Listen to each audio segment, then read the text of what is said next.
Hi guys, in this video we will talk about how you can share access of your LinkedIn company page to anyone.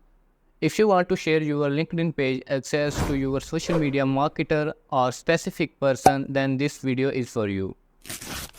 For this process, let's move on the screen.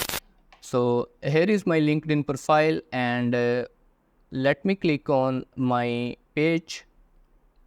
Okay, there is one condition that you must have a connection with that person. Okay, to give access to anyone on LinkedIn page, simply click on setting. After that, you can click on manage admin. Okay, click on add admin and here you can add the person.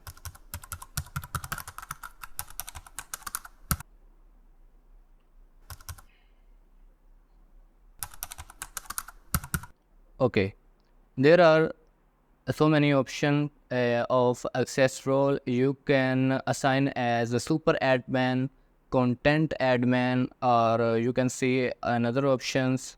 Okay, let me select this one and click on save. Okay, I have assigned the access to Mohsin Javed. If you want to remove the admin or content manager, simply you can click on delete button. So this is the process. Okay. Okay.